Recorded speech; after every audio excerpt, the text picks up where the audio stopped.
আমি former ambassador মারুফ জামান, একজন সরকারি কর্মকর্তা, পররাষ্ট্র মন্ত্রণালয়ে ছিলাম। তার পূর্বে আমি ছিলাম বাংলাদেশ সেনাবাহিনীতে একজন ক্যাপ্টেন, আর্মি হেডকোয়ার্টারে।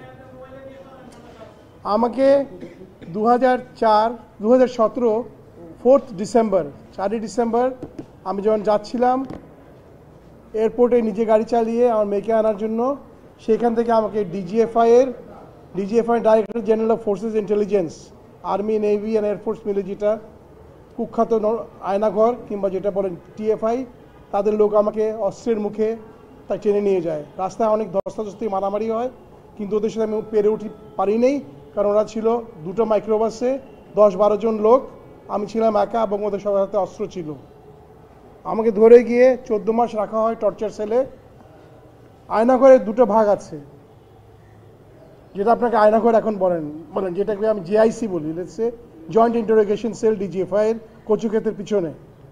আপনারা বাই দিস টাইম সবাই জানেন, এবং আমার দুর্ভাগ্য যে আমি দেখতে পাইনি, কিন্তু যেটা আমি দেখেছি টিভিতে, যে তার বোধহয় 40 ভাগ তার ডিস্ট্রয় করে দিয়েছে।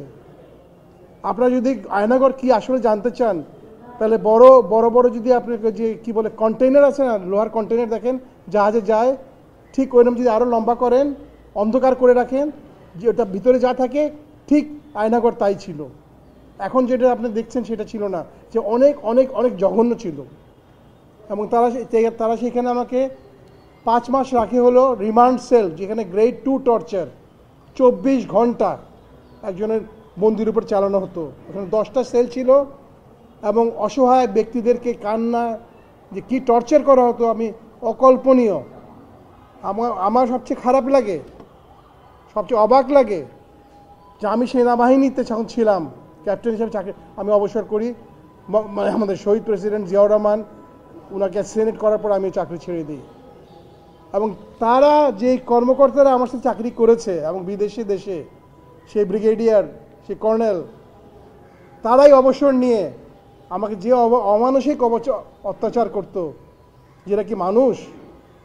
এটা কি মানুষ না? ট্রাইব্যুনালে কেন এসেছেন আপনি?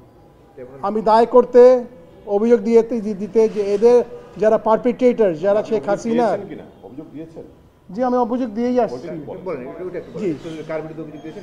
না, কার বিরুদ্ধে অভিযোগ দিয়েছি ওটা যদি আমাকে ট্রাইব্যুনাল বলতে, শেখ হাসিনা ছিল, তারেক জিয়ার রহমান ছিল, তারেক সিদ্দিক ছিল, আর্মি চিফ ছিল, নাম যদি আমি জানি না, ট্রাইব্যুনাল যদি আমাকে বলতে বলবো, আমি সেটা যদি ট্রাইব্যুনাল আমাকে বলতে আমি সেটা বলবো।